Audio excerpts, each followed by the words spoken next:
हाँ बच्चों, आज हम लोग आगे के क्रम में क्लास 11th में एल्गी पढ़ा जा रहा था। सवाल और सवालों के जनरल कैरेक्टर सामान्य लक्षण हो गए थे। आगे के क्रम में पढ़ा जाएगा वास स्थान। सवाल कहाँ कहाँ रहते हैं, किस तरह के सवाल पाए जाते हैं, इनके बारे में हम लोग जानकारी लेंगे। तो चलते हैं। सबसे पहले हैबिटाट ऑफ एल्गी, शैवालों का वास स्थान। हैबिट एंड हैबिटाट बच्चों, जहाँ शैवाल पाए जाते हैं, जहाँ रहते हैं, उगते हैं, उनके इन्वायरमेंटल कंडीशन को हैबिटाट वास स्थान के नाम से जाना जाता है। तो फ्रेश वाटर एल्गी, कुछ ऐसे शैवाल हैं जो ताजे जल में पाए जाते हैं। फ्रेश वाटर, स्वच्छ जल में पाए जाने वाले शैवाल, उनके नाम जैसे डायटम्स है, स्पाइरोगाइरा है, वालवाक्स है, क्लोरेला है, कारा और रिबोलेरिया। ये एल्गी जो हैं, ये फ्रेश वाटर एल्गी हैं, स्वच्छ जल, ताजे जल में पाए जाने वाले शैवाल कहलाते हैं। क्या है? डायटम्स, स्पाइरोगाइरा, वालवाक्स, क्लोरेला, कारा और रिबोलेरिया। तो फ्रेश वाटर एल्गी स्वच्छ जल या ताजे जल में पाए जाने वाले शैवालों के नाम में इनको हम याद रखेंगे। आगे के क्रम में सी वाटर लिविंग एल्गी, समुद्री शैवाल।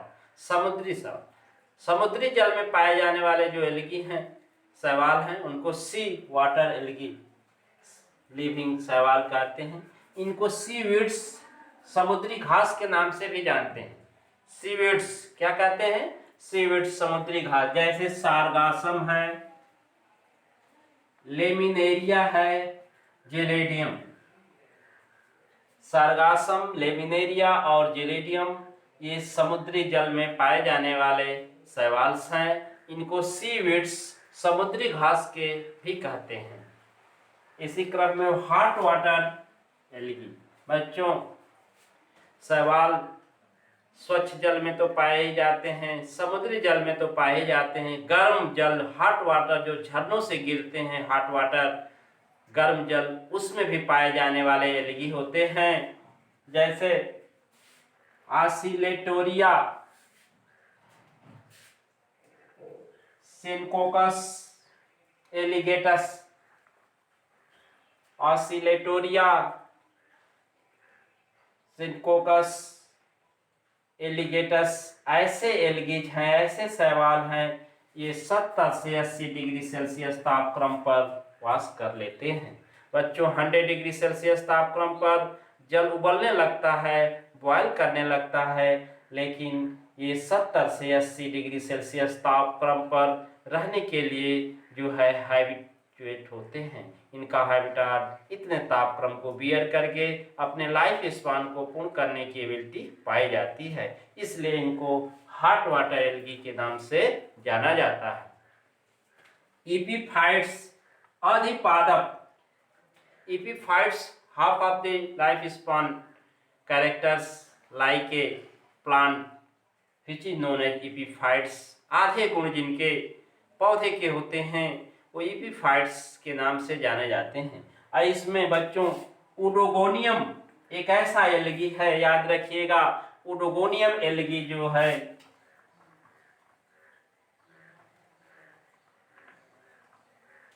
उडगोनियम एल्गी को एपीफाइट्स अधिपादप के नाम से जाने जाते हैं। जैसे पूछा जाए कि एपीफाइट्स कौन है या किसे कहते हैं, तो उडगोनियम एल्गी शैवाल जो है एपीफाइट्स के नाम से जाना जाता है।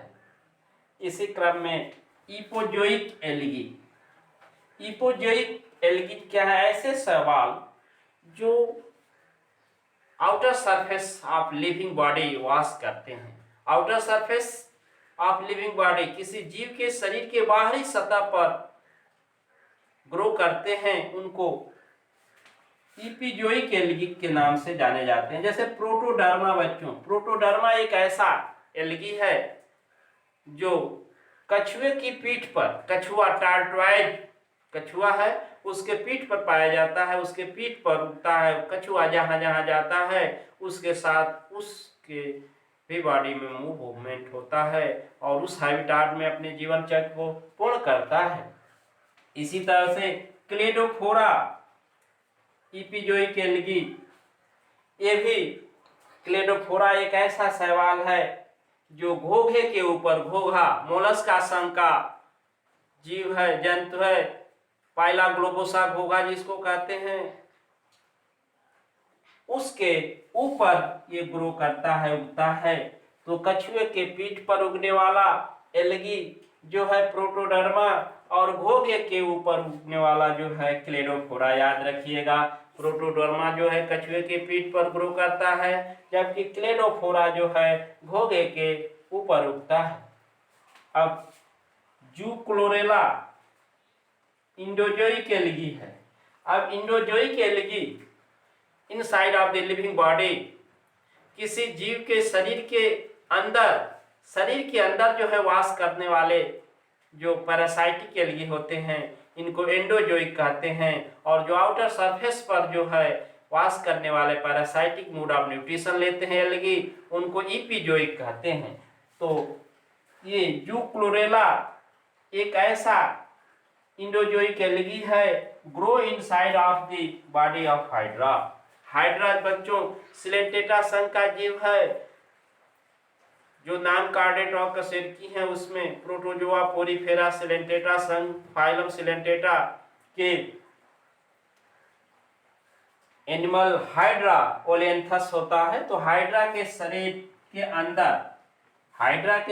के अंदर inside of the body of hydra के शरीर के अंदर ग्रो करता है एल्गी जूक्लोरेला, याद रखेंगे, और इसको इंडोजोइक एल्गी कहते हैं। तो इपिजोइक एल्गी और इंडोजोइक एल्गी में मेन डिफरेंसेस याद रखिएगा।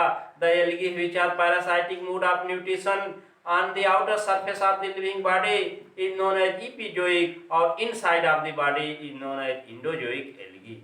जो अन्य होस्ट पोषक के बाहरी सतह शरीर के उगते हैं उनको इपिजोइक, और जो शरीर के अंदर उगते हैं उनको इंडोजोइक नाम से जानते हैं। अब आसिलेटोरिया और साइमेंसिएला, आसिलेटोरिया और साइमेंसिएला ऐसे एल्गी हैं जो मनुष्य और अन्य जंतुओं की आंत में पाए जाते हैं। Intestine of man and other animal, मनुष्य और अन्य जंतुओं के आंत में पाए जाने वाले ये आसिलेटोरिया और साइमेंसिएला दो एल्गीज हैं। बच्चों इसी क्रम में नास्टाक एंड एंथोसरास, नास्टाक और एंथोसरास दो ऐसे एल्गीज हैं जो ब्रायोफाइटा के शरीर के अंदर पाए जाते हैं। Inside of the body of bryophyta like moss. तो ब्रायोफाइटा के शरीर के अंदर पाए जाने वाले एल्गी हैं। इसी क्रम में आगे कुछ और एल्गी के बारे में हम लोग अध्ययन करेंगे जो अपने भिन्न भिन्न हैबिटाट में वास करते हैं।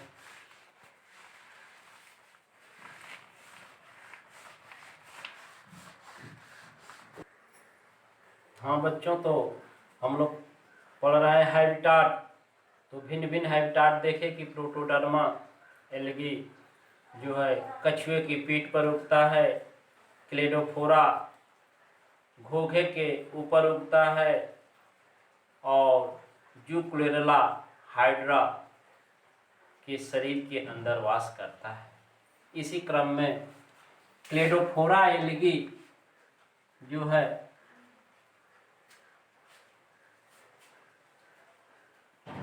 इपिडेरिया फ्लूटेरिस स्पंज है, में सिम्बियोसिस सहजीवन के रूप में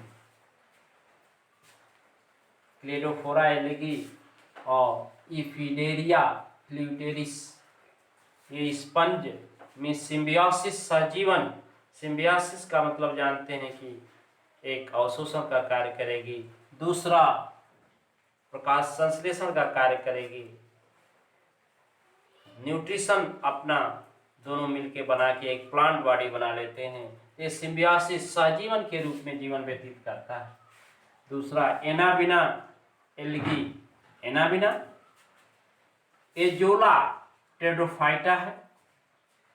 एनाबिना एल्गी एजोला टेरोफाइटा के अंदर एंटोफिक्सेशन, एजोला क्या है, टेरोफाइट है, और इसमें एंटोफिक्सेशन नाइट्रोजन फिक्सेशन का कार्य करता है।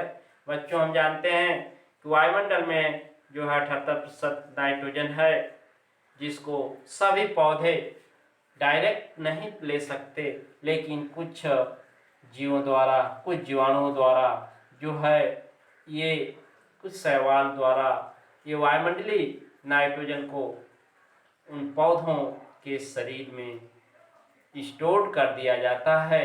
तब वो पौधे उस नाइट्रोजन पोषक तत्व को लेकर अपने जीवन चक्र में को पूर्ण करते हैं। बच्चों इसी तरह से एनाबिना एल्गी, एनाबिना एल्गी जो है एजोला टेरोफाइटा में नाइट्रोजन फिक्सेशन का कार्य करता है। वायुमंडलीय नाइट्रोजन को नाइट्रेट नाइट्राइट में परिवर्तित करके पौधों की जड़ों में स्टोर कर देता है।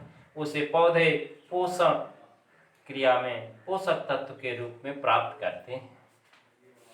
ट्राइकोडिस्मियम एरेथ्रियम एक ब्लू ग्रीन एल्गी है।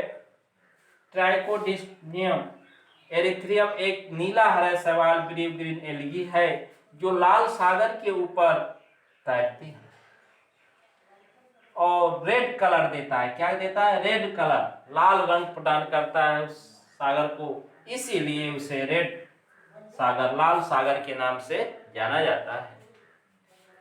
हिमाइटोकोकस निवेलिस, हिमाइटोकोकस निवेलिस अल्पाइन और आर्कटिक में जमी बर्फ, अल्पाइन भाग में जमी बर्फ पर ये रेड कलर दिखता है, लाल रंग का दिखता है, इसीलिए इसको रेड स्नो के नाम से जानते हैं। हिमाइटोकोकस निवेलिस को रेड स्नो के नाम से जानते हैं। बच्चों ये रहा हैबिटाट। अब आगे के क्रम में हम लोग स्ट्रक्चर ऑफ एल्गी, सवाल की संरचना आगे पढ़ेंगे। जैसे यूनिसेलुलर एक कोश की एल्गी, मल्टी सेलुलर बहुकोश की एल्गी होते हैं। यूनिसेलुलर मोटाइल चल और नॉन मोटाइल अचल होते हैं। जो चल होते हैं उसमें लोकोमोटरी ऑर्गन प्रचलन अंग पाया जाता है, और जो अचल होते हैं उसमें नहीं पाया जाता है। तो अगले दिन हम लोग पढ़ेंगे स्ट्रक्चर ऑफ एल्गी, शैवाल की संरचना। इस हैबिटाट को आप अच्छी तरह से ध्यान देंगे, बहुत ही महत्वपूर्ण स्पेशल हैबिटाट है शैवालों का। Thank you.